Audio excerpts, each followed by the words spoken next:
दोस्तों, ये कहानी है एक भाई बहन की, जो एक किताबी दास्तां है। भाई बहन की कहानी कैसे एक मोहब्बत में बदल जाती है, इस कहानी में सुने।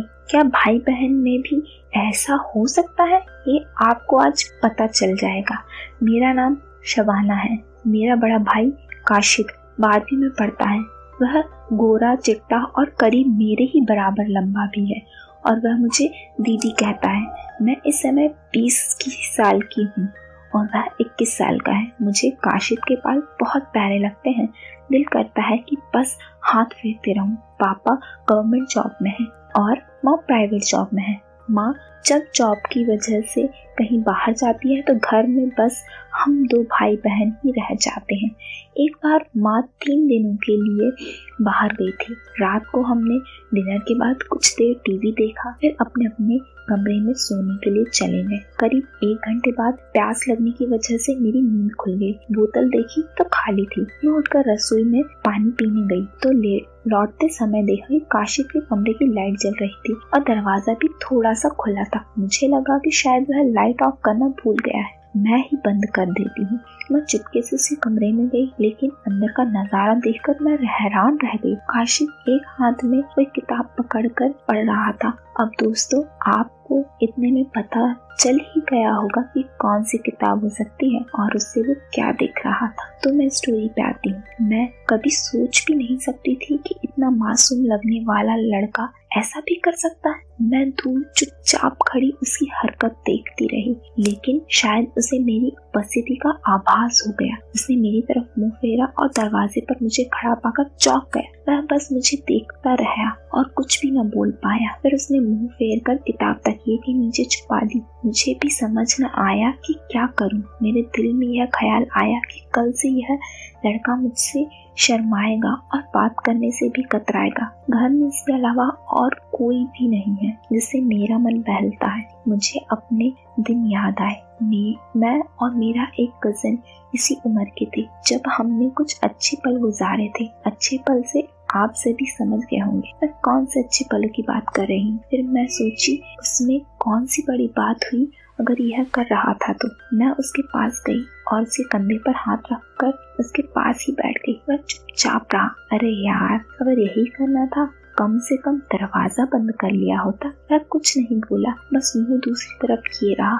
मैंने अपने हाथों से उसका मुंह अपनी तरफ किया और बोली, अभी से यह सब शुरू भी कर दिया? कोई बात नहीं, मैं जानती हूँ तू अपना मजा पूरा कर ले, लेकिन जरा यह किताब तो देखा। मैंने तकिए के नीचे से किताब निकाल ली। वह हिंदी में लिखी मस्तराम की किताब थी। मेरा कजिन भी बहुत सी किताबें इसी लेखक की लाता था और हम दोनों ही मजे लेने के लिए साथ साथ पढ़ते थे। जब मैं किताब उसे देकर बाहर जाने के लिए उठी तो वह पहली बार बोला, दीदी सारा मजा तो आपने खराब कर दिया, अब क्या मजा करूं? अरे, अगर तूने दरवाजा बंद किया होता तो मैं आती ही नहीं। अगर आपने देख लिया था तो चुपचाप चली जाती। अगर मैं बहस में जीतना चाहती तो आसानी से जीत जाती। लेकिन मेरा वह कजिन करीब 6 महीने से नहीं आया था। कजिन का नाम मैं पूरा नहीं बता सकती, बस शुरू का अक्षर एन है। तो फिर इसीलिए मैं भी किसी से मजा लेना चाहती थी।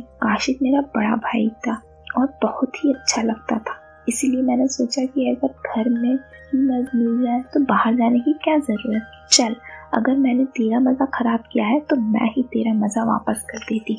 अब मेरे भाई को यकीन हो चुका था कि मैं उसका राज नहीं खोलूंगी। वह बड़ी मायूसी के साथ बोला, देखा दीदी, अब शायद ही कुछ हो। अरे, क्या बात करते हो? अभी तुमने अपनी बहन का कमाल कहाँ देखा? दीदी वैसे तो बहुत अच्छी थी, मगर मुझे नहीं पता था कि दीदी मेरी भी हो सकती है। मैंने फिर ज्यादा नखरे नहीं किए और दीदी की बात मान ली। मैंने उसके हाथ से किताब ले ली। मैंने एक कहानी निकाली जिसमें भाई बहन के डायलॉग थे। मैंने पहले पढ़ा। कहानी कुछ ऐसी थी, एक लड़की होती है, इसका पहले से एक बॉयफ्रेंड होता है और उसकी एक फ्रेंड रहती है और वही फ्रेंड का एक बॉयफ्रेंड रहता है। मतलब कि पूरे 4 दोस्त होते हैं।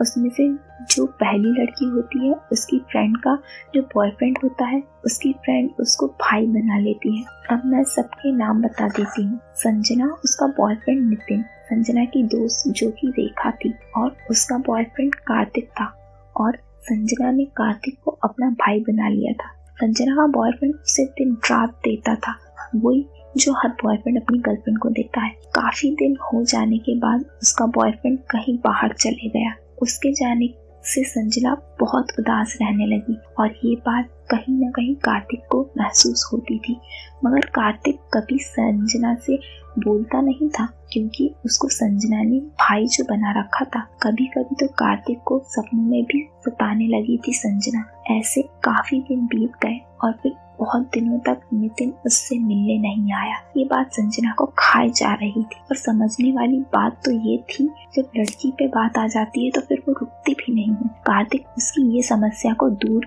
करने की सोचने लगा और कहीं ना कहीं इसमें दोनों का फायदा था, मगर अड़चन तो थी, संजना उसकी भाई मानती थी।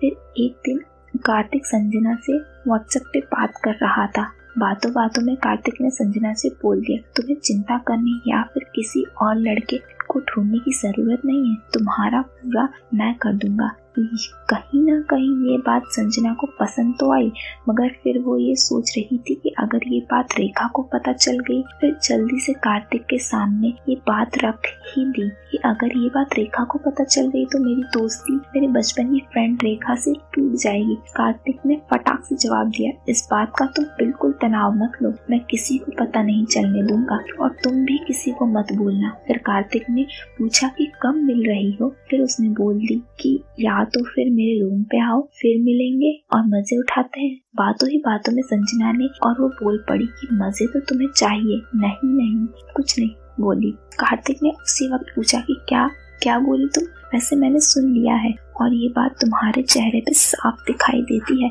वो बोली कार्तिक ने हंसते हुए पूछा, जल्दी बताओ फिर कब मिल रही हो? संजना बोली, मैं तो अभी मिलना चाहती हूँ, तुम वही रूम पे तैयार रहना। कार्तिक बोला, मैं तो 4 महीने से तैयार बैठा हूँ। फिर संजना जैसे तैसे करके कार्तिक के रूम पे आ गई और सभी चीजें तय ही थी और कार्तिक और संजना ने जी भर के मजे किए। मैंने उसके हाथ से किताब लेकर कहा, अब इस किताब की कोई जरूरत नहीं, देख अब तेरा कैसे मैं काम खत्म करती हूँ। अच्छा चल अब सो जा, नींद अच्छी आएगी और आगे से जब ये करना हो तो दरवाजा बंद कर लिया करना। अब क्या करना? दरवाजा बंद करके दीदी, तुमने तो सब देख ही लिया है, चल शैतान कहीं का। सुबह उठी, चलते समय मैंने कहा चल आज तुझे अपने स्कूटर पर स्कूल छोड़ दूं। वह फौरन तैयार हो गया और मेरे पीछे बैठ गया।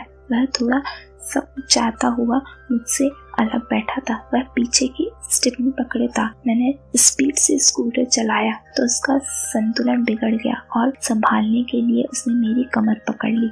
अच्छा दीदी, क्या रात वाली बात याद आ रही है? काश दीदी रात की बात ही मत करो, काश कल की रात कभी खत्म ना होती। तो फिर दीदी आज रात का क्या प्रोग्राम है? प्रोग्राम पक्का? चल हट, केवल अपने बारे में ही सोचता है, यह नहीं पूछता कि मेरी हालत कैसी है, मुझे किसी चीज की जरूरत तो नहीं। चल मैं आज नहीं यार। अरे आप तो नाराज हो गई दीदी, आप जैसा कहेंगी वैसा ही करूँगा, मुझे तो कुछ भी पता नहीं, अब आप ही को मुझे सब सिखाना होगा। जब तक उसका स्कूल आ गया था, स्कूटर के शीशे में देखा कि वह मायूस सा स्कूल में जा रहा था। मैंने मन ही मन बहुत खुश हुई कि चलो अपने दिल की बात का इशारा तो उसे दे ही दिया। शाम को मैं अपने कॉलेज से जल्द ही वापस आ गई थी। काशिद 2 बजे वापस आया तो मुझे घर पर देखकर हैरान रह गया। मुझे लेटी देखकर बोला, दीदी आपकी तबीयत तो ठीक है? ठीक ही समझो, तुम बताओ कुछ होमवर्क मिला है क्या? दीदी कल इतवार है, वैसे कल रात का काफी होमवर्क बचा हुआ है। मैंने हंसी दबाते हुए कहा, क्यों? पूरा तो करवा दिया था। फिर मैं उठकर नाश्ता बनाने लगी।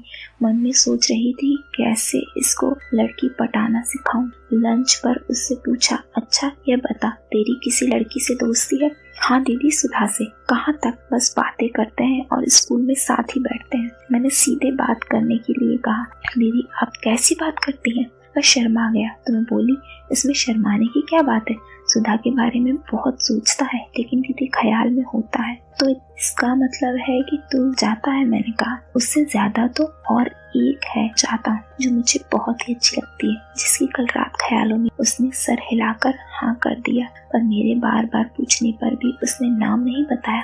इतना जरूर कहा कि मुझे बताएगा। अरे दीदी, अभी तो मैं बच्चा हूँ, ये सब आप बताएंगी तब मालूम होगा मुझे। अरे यार, सब पट जाएगी। पर कैसे दीदी? उसने पूछा। फिर दीदी बताने लगी और काशिद सब समझ गया। काशिद बड़े ध्यान से सुन रहा था। वह बोला, मैंने उस पर एहसान करते हुए कहा, तुम मेरे भाई हो, इसीलिए मैं तुम्हारी मदद कर रही हूँ। अच्छा दीदी, अब वायदे के मुताबिक सब किया और मधु को पटा लिया और खूब मजे लिए। भाई बहन की कहानी को कैसी लगी?